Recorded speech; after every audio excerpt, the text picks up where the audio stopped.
Hello, everybody, and welcome to today's episode of the podcast where we sit down with some of the sharpest minds in the management consulting industry. This episode is powered by Clubhouse AI. At Clubhouse AI, we help management consulting firms break free from outdated lead gen methods like networking events and referrals, which often feel more like wishful thinking than a real strategy. Our battle-tested, data-driven client acquisition system brings in your ideal clients with no chasing, no guesswork, just predictable compounding growth. If you're in management consulting and looking to scale your business and see results within the first week, DM us the word growth for a free consultation. Now, without further ado, let's jump right into it. Today, we have a very special guest who is Dr. Collette Portis, CEO of Red Development Group. Thank you so much for being here today. Why don't you go ahead and introduce yourself and tell us about a little about what you do and your story. Thank you, Ethan, for having me. So, I am the founder of Red Development Group and CEO. I started the company with two amazing partners, ended up buying those two partners out within the first 2 years because they went off to do some amazing stuff in the world. And so we typically are dividing and conquering, just not under the same brand. And so, what we are is a global business consultancy. We have 23 consultants that specialize in multiple areas.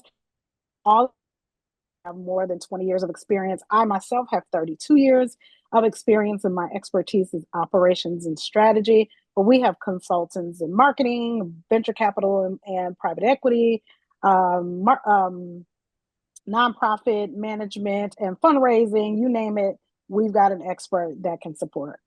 Awesome. That's amazing. And what got you into that? Why not go work for somebody else? Why not work for another consulting firm? Why start your own? Good question. So I'll answer the first one. What got me into the business? I grew up in a family of entrepreneurs. So my mom, my dad, both sets of grandparents, my aunts, my uncles. I literally did not know there was a time clock until I was 27 years old. And I watched them build really uh, profitable companies. And but what I realized was at the point that they either got sick or they passed away, the business did too. So they weren't sustainable. And what they were missing was the understanding of how to build an operational business that had systems and processes that could be duplicated by someone outside of them or in their absence. So that was the start of my journey. And then I went to college. And at this point, I had 6 degrees, right? Yeah, and 6 degrees. One was a master's degree, and I could not find a job. I was overqualified for everything, and that just didn't make sense to me. So I had no choice but to go and start my business. But what I knew for sure was 15 years prior to that, God had told me to do it anyway, and I was just too chicken to do it. And I was making good money in corporate America. So, why stop doing that? And so I was in a situation where if I was planning to survive, this was what I had to do. And so I started my first company, which was a design firm, but I realized that my clients in my branding and design firm weren't lasting long, not because they weren't staying with me, but because their business wasn't surviving. And so I really started to hone in on supporting them on the operations side and bringing people together to support them to help them grow their business. And that part of the business got so big that I had to take it outside of my design firm. And so I met my two partners at a dark web training, ironically, on a early Thursday morning at like 7 o'clock in the morning, which kind of sounds weird when you think about it. And we hit it off, and we started Red Development Group, and so that's the origin story for Red. That's awesome. That's amazing. It's so cool to see that you had a family full of entrepreneurs and people with that mindset. I'm not surprised that you ended up in the same boat there. But it looks like, yeah, correct me if I'm wrong. It looks like you've outshone them all and created this sustainable business that's doing amazing things, and it is huge. And I'm hoping sustainable for the future. It looks like that's what your goal is. That's amazing. Can you share a little bit more about your role and how it fits into the bigger picture at Red Development Group? Mhm.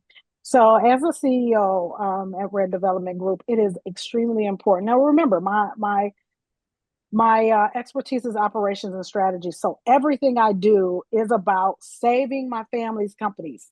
They don't exist anymore. So I'm using other companies, to exercise that. So everything I do is all around process, vision.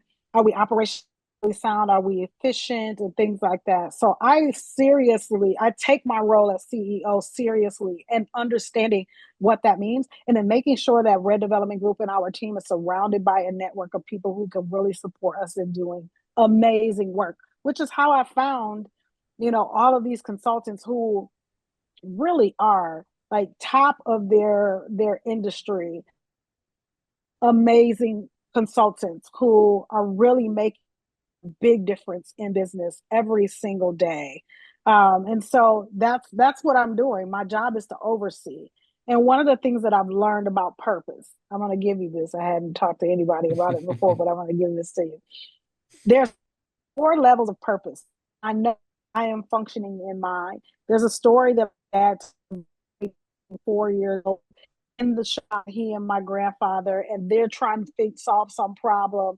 And me, with my 4 year old self, I'm trying to get a Coca-Cola out the machine and a root beer barrel out of this container so that I can get in this car and drive, because that's what I was on a mission to do.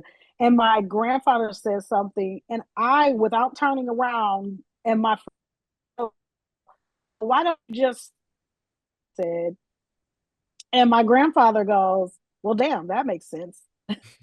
Right? I'm 4. I don't know anything, but whatever they said, it just made sense to me. Why don't you just do this? And I went back to doing what I do. And so what I learned about purpose is there's 4 levels. The first level is to do whatever it is that you're really good at, and to do it and do it and do it until you get to a place where you can get to the second level, which is develop the process. And so that people can duplicate it. And once you develop the process, then you need to delegate it. And then once you delegate it, then you need to oversee it. And so, as a person who's worked 32 years in this, I should be at the point where I'm overseeing the work. And so, I really enjoy it. I've done all 4 of the other stages. I've enjoyed what I do. I've made big differences in my clients' companies and it in the world. And so now it's my time to oversee the work, teach people what I know, and make sure that I have a legacy that lives on. Yeah, that's amazing. That's what everyone dreams of, right? Is creating that legacy that they can leave behind for their family, for their kids, their grandkids, whatever it may be. It's an amazing thing to do. And I'm so glad that you've got to the point where you can achieve. I'm happy for you. Yeah, That's amazing. And thank what does you. your typical day look like? What's your day to day? Heading to the office or the Zoom call, whatever it may be. What does that look like for you? So there's no typical day today. Uh, there's no typical day today because not only do I run Red Development Group, I am really big on being engaged in my community. So as far as Red Development Group is concerned, it could mean interviewing a new consultant. It could mean sitting down and brokering a deal with a new client. It could mean working with another one of my consultants to solve a problem that a client has or develop a strategy that we need in order to support this particular client. It could mean saying welcome to an intern that just got selected as for an internship at Red. It could mean I'm a school board chair. It could mean I spend the entire day doing school board stuff. We're building buildings and all the kind of stuff that you need to have in order to start a school. So my day could look like anything. Every now and then, once a quarter, I do what I call my 30-day podcast tour, where I do at least one podcast a day. So it could be a day full of podcasting. So it could be me on a Zoom call with leaders from all over the world talking about a problem, or it could be me standing on a stage talking to a room full of business leaders. I mean, it could, and it could also be me spending an entire day or an entire week at a conference or something like that, learning and honing my skills. But my everyday starts with prayer, reading, not just reading the Bible, but also reading a good book that's going to fuel and seed what I learn and help me to continue to grow. And then my day ends pretty much the same way with prayer, reading the word, and reading something really good, listening to a really great podcast that encourages me or gives me a little nugget. It's amazing. I'm glad you have time in the day there to get into the word and to develop your faith and continue to work on that. I think that's one thing that stands out to me and a lot of successful entrepreneurs and business owners. I'm not sure if you're familiar with the School of Hard Knocks. Have you heard of them before?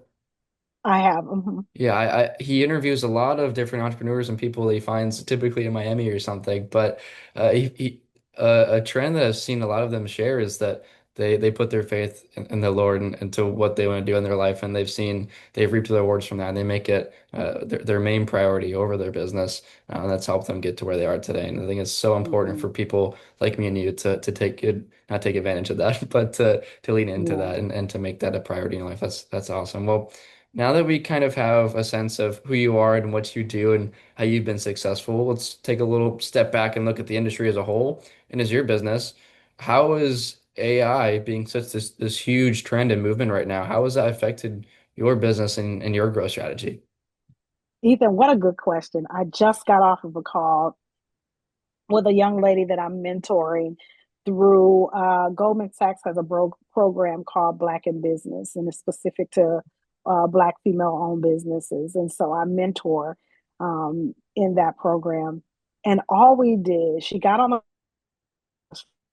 and you're frustrated to tears. You don't know what to do. You only got out of bed because you scheduled a meeting with somebody and you got to show up, right? And her frustration was, I'm not able to retain talent and I'm not connecting with the right customer. And I need some advice. I need somewhere to go when I do not have the answer and I don't even know what to ask. And guess what we did? We used ChatGPT to build a board of advisors for her that was very specific to her business. We used ChatGPT to not only develop the job description for her company, but we developed the entire hiring process. So, from job announcement to job description to interview questions to orientation to onboarding to 90-day review to disciplinary action, like we did all of the stuff and we used AI to do that. Now, that's something that we do with our clients all of the time. And in the past, prior to 2022, it would take weeks at least to get all of that stuff done. It literally took seconds for us to get, that done. The building a board of advisors for her, that was not an option, right? It in because of AI, it's just like Bluetooth. Like before Bluetooth, there was no way to virtually connect anything, right? But now with AI, we can build a team around her of experts that's not, they're fictitious, but they have all of this knowledge that they can give back to her. They can answer her questions. They can give her suggestions. They can evaluate things she upload and things like that. You couldn't do that before. And so it's really exciting that now when we work with our clients, instead of answering baseline questions, we are answering more informed questions. We are doing deeper work with them because we are using AI. AI is not replacing us, but it is enhancing our work and Hmm. helping us to be more efficient in our work. So I love it. We use it all the time. There's no email that goes out in this company that has not been run through AI. If you send a client a text message, you better run it through AI because we want to make sure that it doesn't matter if I send it or my assistant send it, it is still in our brand tone. It's still related to, or it still sounds like us as a company, as Yeah. opposed to individual people. So we get to extend our brand through other people because we're using AI. I mean, we are using it to analyze financial documents, to review government RFPs, and helping us to respond to those RFPs because AI understands how we work, what our offerings are, and all of that thing.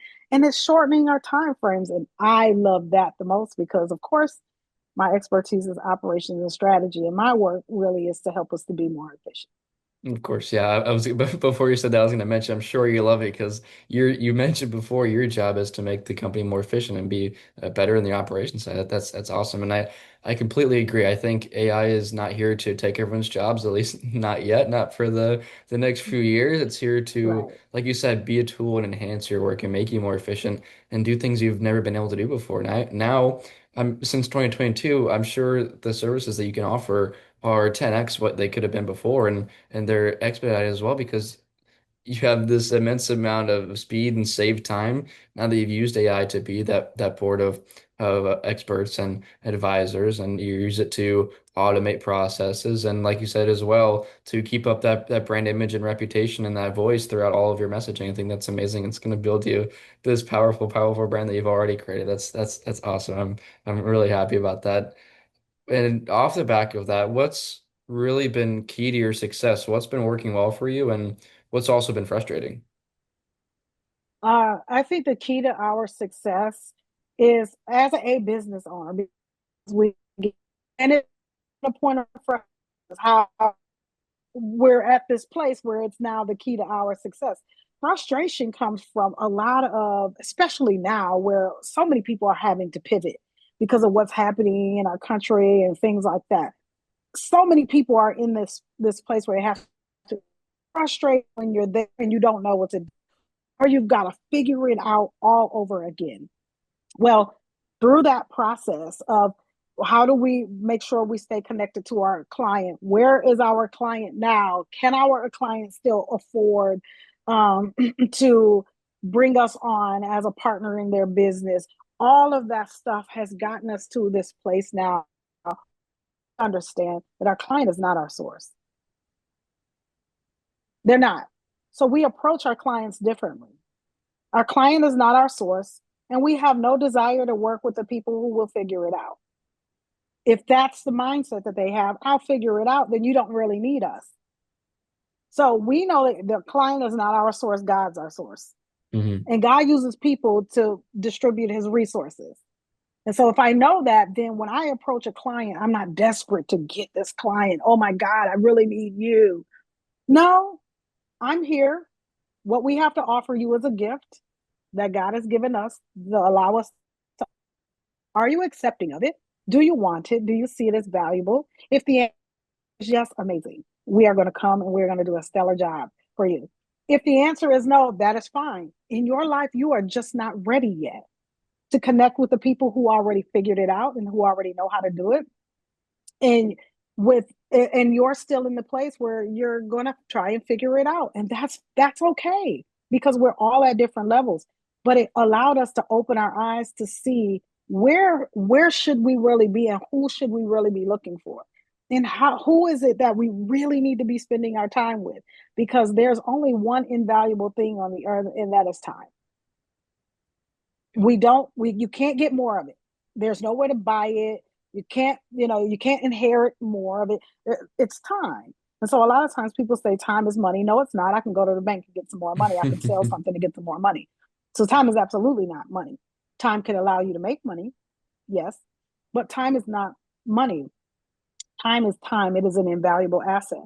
So when you're looking at the lens, out of the lens of the potential client is not my source, but God is my source. Okay, well then if God is my source, then I have to keep my eyes open for the resources that he's going to send. And those resources are the gifts that people possess, right? The word says gifts are without repentance. That's because we all have it. We were created with gifts. So because we all have it, then okay, then who has the gift that I need, and who needs the gift that I have? And if I'm looking at it from that perspective, all I'm looking for are the people who need the gift that I have. Right. It's an amazing. I think it's an amazing perspective that you have on that. Is like you only have what you're provided. You're not going to force what you're doing onto these other people. I'm sure it's a lot less of a stressful work day for you because you're not desperate for closing these deals. I'm sure you're at this point in your business where you're not scrambling and looking for any deal under the sun. You're looking for the ones that fit your business and what you want to do, Yes. and makes your deals and working with your clients much more enjoyable and a lot easier. I'm sure. Correct me if I'm wrong, but Oh it yeah. sounds it sounds like that's the way to do it. Again, you don't want to force what works for you might not work for somebody else, and where they're at might not be where you're at. And you should always work on finding that ideal client. That's awesome. Well, in terms of your business and developing, where do you guys want to be in the next 6 to 12 months? What are you looking to do? What are you looking to achieve? Good question. We are actually in the process of a merger. So research has showed and feedback we've gotten has shown that we can go in and do our work, but unless it's connected to some training, somebody that's going to come in and really solidify and give the people the tools that they need in order to be really great, then companies are getting to a place where they're like, listen, we're paying one person to do this, we're paying another person to do that. So we went out, sourced a training company, and decided that we're going to merge with this training company that can support our work and we support their work. So when we develop a strategy for a company, or we go in and we evaluate the operational soundness of this particular company and put together a strategy for how we're going to help them improve. We now couple that with training their people because adaptation is important. People buying into what you're doing is important. If they don't buy in, it's not going to create any change. It's definitely not going to create the change that you were seeking to create. And so we're managing on both ends now. We're helping them to create the vision, develop the processes and the systems that they need to be successful, and then developing the people that will function inside of these processes and systems so that we are able to enhance the work that we do. That's awesome. That's amazing. A merger. That's huge. That's real businesswoman stuff. Yeah. That's next level. What's what's in it for you personally? I mean, obviously, no one continues to generate revenue and work on their business and build that legacy for no reason. So what's the reason there? Yeah. The first reason is I don't I as a business now, I understand what we sacrifice to do this work. I understand, a business owner who was at the point where they couldn't pay their employees, or they could only pay their employees and went a year without paying myself. Right? I know what that means, know what that looks like. But I also know what it looks like to build a business and make money only to have it die 90 days after you get sick or 90 days after you pass away and you spent your life. And so it is that drives me all the time. I'm always driven by making sure that their legacy lives on because I had to start from zero. With all of the businesses in my family, I had to start from zero. I shouldn't have to start from zero. My son just launched his venture capital firm. He didn't have to start from zero. Yes. There's relationships that he's getting, there's information that he's getting that's coming from it, there's experiences he's had as an intern in our company. He doesn't have to start from zero. And when you spend your life doing something, your family should not have to start from zero if they decide they want to continue that legacy. Yeah, 100% agree. It's definitely something that I plan to in my future. I want to leave something behind for my family. I'm so happy to hear that that's what you're doing for your family as well. And congratulations to your son on starting that venture capital Thank firm. you. That's huge. Yeah. That's awesome. And yeah, I agree that the people are the core of business, and you want those people to be proud of what they do and to leave something behind for their families as well. It's nice to see that you have this selfless ambition rather than saying, yeah, I just want to make more money so we can go on Yeah. vacation, go to Barbados or whatever it may be. Yeah. Yeah, that's amazing. Well, we've covered all of the major topics I wanted to cover today, and I thank you for uh, being so open into diving into what's been successful for you and what's made you who you are. But before we wrap it up, I was wondering what's the biggest lesson you've learned along your journey as an entrepreneur that's helped you become who you are today? Yeah. The biggest lesson that I've learned is that you have to be intentional about being connected to things that you feed and feed you. As business owners, we're very eager to do our work. And a lot of times we get trapped in doing our work and giving it away and in spaces and places that's not feeding us back. And we're not getting anything in return for it. And that could mean supporting our local nonprofit or something like that. What are you getting in return? How is it also supporting you? And that's been my greatest lesson. When you look around, and in my case, I was the board chair for the YMCA. And my goal was to raise $10,000 in 90 days. And I raised almost 5,000. But I looked around and I was like, look at all of what I do and all of what I give, and all I could get, I couldn't even get to 5,000. And I started looking at my relationships and going, when I'm looking at these relationships, I'm giving a lot.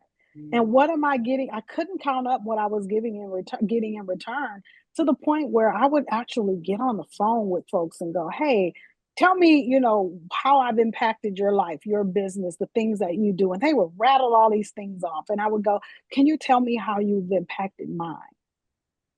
And there would be complete silence. They could not tell me. And it wasn't that I didn't enjoy and I didn't make the decision to support them and things like that. But what I learned was I got to do a better job of being supported as opposed to just being the supporter. And as an entrepreneur and business owner, we really oftentimes get stuck in that. Yeah, you need to have that support team around you, right? Of the people that are going to hold you up, and that's when it's good to lead on the Lord as well. But Absolutely. I also think that yes, it's so valuable to be thinking in return on investment at all times. You don't want to be going and let's say you're going to spend your whole week, like you said, at this conference or event, whatever it may be, but you might not see anything out of return of that. So I'm sure you before you go to events, you look into, okay, what can I get out of this? Well, what's my purpose of being here? Like you said, the four pillars for purpose there. And what can I get out of that? Because you don't want to go spend a whole week of your time to get absolutely nothing. You've wasted that week. You can't get that Right. back. Like you said, time is invaluable. Time is not money. Time is time. You're not one to waste your time, is what it sounds like. And again, I thank you for sharing all that you shared. I think you've shared some amazing things, and I love speaking about the Lord on the podcast. Is one of the third times we've actually done this, so it's great to see you with entrepreneurs the faith that we have. That's awesome. Well, listen, Collette, thank you so much for being on the podcast today. I appreciate your time. Thank you so much. Thank you, Ethan. Of course.